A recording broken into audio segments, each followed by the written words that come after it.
What do you mean you don't have any brake pressure? Well, like, you know, you put the brakes down and you feel resistance. Mm-hmm. There's not anywhere near as much resistance as there normally is. So we're gonna get like just a little bit of speed going. Oh, lovely. Not a lot. I mean, we're going like 5 miles an hour here. Are you on the brakes? I'm pushing the brakes.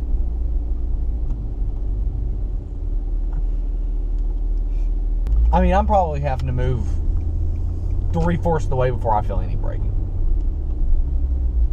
So it's not disco too bad. No, that's a good comparison. Really? Yeah. What was wrong with that disco? That same thing. You had to push the brake pedal a ton to kind of even get anything. Nick is assaulting his Infiniti.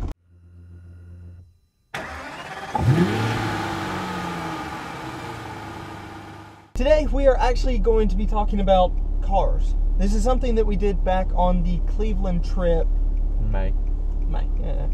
Was that really May? It was in May. That was that long ago. Today we're not necessarily doing a Q&A. This is more of a channel update, Infiniti update, because it's been a while since we've really done a video with the Infiniti. The Infiniti is dying. So I have some talking points here. First things first, we'll just jump into the Infiniti update. How's the Infiniti going so far, Nick? This is more of an interview style with you, because the Infiniti is your car. Okay, so it's got currently 4 different lights, 2 lights on the dashboard, but 3 check engine lights. If you run the codes, it's throwing 3. One for each catalytic converter. It's got the 3 Amiga. Yes, one for each catalytic converter, and then one for the broken fuel gauge. We've also got a tire pressure monitor light on. The sensors are just out. We got new tires on it, and basically now we've got this new issue with the brakes where my braking responsiveness is all but gone. And so we've got to investigate that, but hopefully we don't rear end somebody, because that would be rather unfortunate. So, it's here. The 4 Series is gone. Yeah. What do you like about the Infiniti compared to the 4 Series? Absolutely nothing. There's not a single thing. I don't even compare them. I know I'm ruining the video. I understand this, but I'm not even. You are, yeah. What do you like about the Infiniti? What do you like objectively about this car? Your car.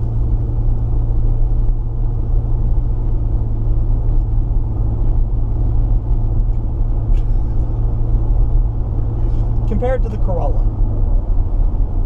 I mean, take out the 7 Series, take out the 4 Series. It's got leather seats, it's got heated seats, it doesn't stop. God, this is scary. It's stopping. I almost want you to drive it for a second, because I think you'll notice, oh my God, it doesn't feel like it's going to stop. That's what's scary, is it feels like it's not going to. The stereo on this car is actually really good. That is one area that, even compared to the 4 Series, I can say this thing, depending on the light, has a better stereo. Some songs are worse, some songs are better, but I do like the stereo. One of the challenges that I think we need to do is sleeping overnight in our cars. So I sleep in the Range Rover and you sleep in the Infiniti. It's better than the 4 Series, objectively speaking, in that regard. Yes. I think that would be a fun challenge. Who can stay in their car the longest? Because, see, the thing is, I know in the Range Rover that you can have a bed and blankets in the rear of the car. There's so much space back there that it's fine for, you could fit a queen-size mattress in that. I think it would be rather fun. For you.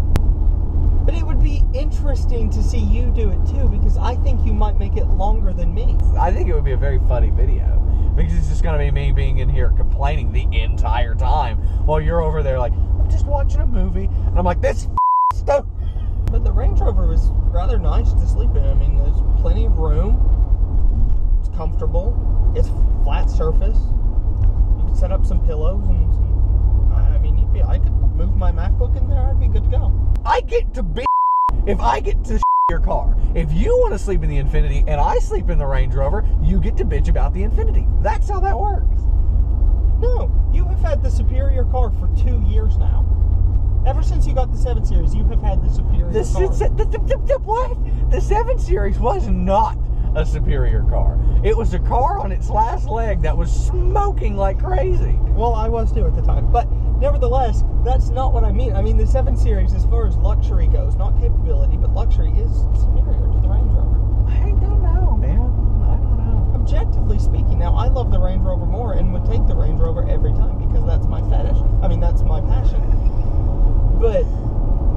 as luxury cars go, the 7 Series is the pinnacle. But then you had the 4 Series, which was such a dependable, reliable, good car. Yeah, but it wasn't better than the Range Rover. It was not, I mean, maybe in a sense of you could drive it 60,000 miles in a year. If I did that to the Range Rover, the engine would blow up. I have no doubt I wouldn't be driving that car anymore if I had put that many miles on it last year. It'd have died. Well, yeah, but I mean, the thing is, the 4 Series, though, did have, I mean, I couldn't move the seat in it. That's not the car's fault. I'm down to sleep in the Infiniti. I just get to bitch about it. Anyway, I don't want to give too much away about what this challenge is going to be, but I think it's going to be really fun because I am going to totally deck out the Range Rover with a patio. So how long do you plan on keeping the Infiniti? If I could get rid of it tomorrow, I would. Is yesterday too soon to sell it? You really aren't fond. I do not like this car. Nope. Well, what's interesting is just a few weeks ago you were talking that you actually liked it. I like it in the regard that I can beat the shit out of it. No. I'll cut that out. Please do.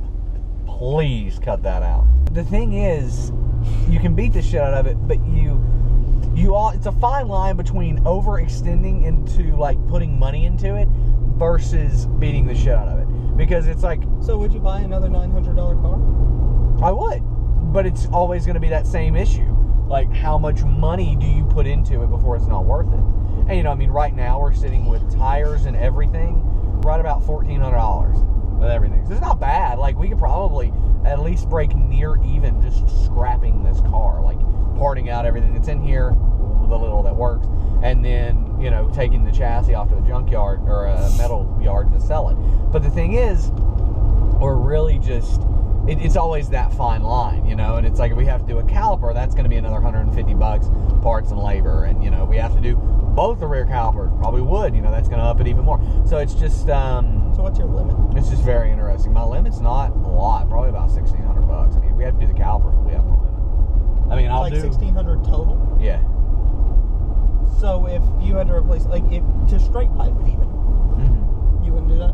Probably not. You don't like it? No, I really not, no. Really? That's why I'm always looking at cars. I genuinely thought you liked it. No, I don't. I mean, like, I like it in the aspect of I can beat it up, but I don't like it in the aspect of a car. I am constantly looking for someone else. Someone else? So, yeah, exactly. But, like, no, I'm constantly looking for another car. He is. He sends me cars on AutoTrader and Cars.com at least 3 times a day. And I told Patrick this. There are probably about 110 cars I would buy. Like, everything. Well, that's a good transition. What would you like to replace the Infiniti with? Literally I feel like I'm interviewing you. Literally anything. You know, the thing about the Infiniti, it's like there's a Land Rover here. If I get a good deal on that Land Rover, I'd buy it. If I get a good deal on it's an LR2 or not, the LR2 actually would be a good car to buy. I'd buy one of those. I'd buy a Dodge Challenger. I'd buy a BMW 3 Series. I'd buy like a Jag, an XJ, X-Type, S-Type, anything. Okay. Narrowing it down from 110. What's your top 2? I would like to get like a 2006, a really good Nick 2006 XJ with under 100,000 miles on it, or one with over 100,000 miles that's had the transmission replaced. You're a madman. Either one is technically going to be okay as long as that transmission's replaced. Those engines are pretty good as long as you keep an eye on their temperature. I don't think he has a clue about Jaguar Land Rover ownership. I don't think he knows what he's talking about. And then after that, what are we looking at? Probably some BMW. Would probably be second. Probably a 3 Series CI. You know, like 2004. I would like a 7 Series, but I am not that dumb. An old Jag, an old BMW, or a Challenger. Yeah. Why the Challenger? Right, because I'd see I would want a V8 Challenger, which puts it out of the budget. I mean, like the problem is I'm only looking to spend like $5,000 max, and so it's like with that $5,000 max budget, that's what would fit. The cheapest V8 in the country right now is like $150K at about 9,000, something like that. Really? Yeah. Those buckets of plastic have held their value. I love the Challenger, but they've held their value that well. Yeah, and you're looking at like 2010, 2011, something like that. What's wrong with 2011? That was probably my favorite car we reviewed this year. We didn't do too many car reviews, but like I think that was my favorite car, and the fact that you could pick one up for cheap, I think would be cool. So you want you either want like the posh British luxury finest of the fine automobiles, or you want t-shirt, blue jeans, and a cowboy hat and race between the lights. Yeah, basically. You're a man of many interests. Well, but the one thing that you will see, except the 3 Series, the 3 Series doesn't fit into this, but I just like the sports cars. But like, they're big cars. Like the XJ is a big car. The Challenger's a big car. Even the 7 Series, I would like it, like even a 2011 7 Series, but I'm not that dumb. I'm pretty dumb, but not that dumb. And so, that's a big car. I just like big cars, or I like really small sports cars. And I think that's one of the reasons I don't like this car, is because what is it? It's not a sports car. It's not a luxury car. I guess it is a luxury car, but it's not good at being one, really. And, so it's like, it's somewhere in the middle, and it's weird. We could probably sell this thing, just as is, be like, here's everything that's wrong with it, and just be brutally honest. I don't know that there are that many reams of paper a year. But like, just be brutally honest about it. And I'd say you could probably find somebody who'd be like, I mean, I'd throw $2,000 at it, like, and they would take the risk and throw $2,000 at this car. Aside from it blowing smoke, there's really nothing too catastrophically wrong with it. The brakes are concerning at this point. Yeah. But, I mean, that's not...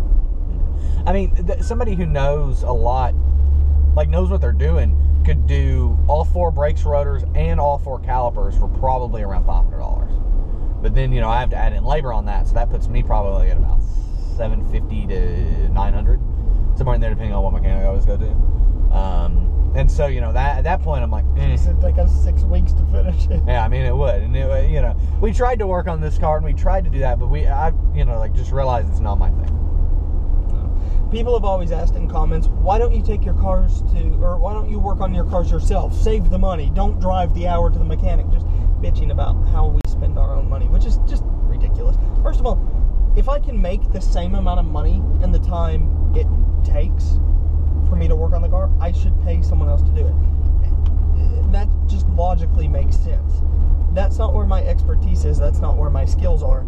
So why wouldn't I just pay someone else to do it if I can make up that revenue in the same amount of time? Mm-hmm. You might want to build a website, and you're going to go and you're going to hire somebody to do that because that's not a skill you have. But that's a skill I have. I would never hire somebody to build a website. Yeah. So to us, it's like, why would you pay someone to do that? That's not how the world works. Yeah. If everyone was the same as you, it would be an awful place. Yes, it really would. Even though most people would like to believe it wouldn't be, but it would. That's about it. I think that wraps up everything. That was a 32-minute video. It was not supposed to be that long. I think that's a good time to end the video. Nick, take us out. Alrighty, thank you guys so much for watching. And Patrick doesn't do this, but I'm going to do it because I do it on my channel. Like the video, subscribe to the channel for more awesome content similar to this every single week. I'm on here, Patrick's on here. Sometimes it's just Patrick, sometimes it's never just me. Yeah, but we'll see you in the next video. Be the challenge. Peace.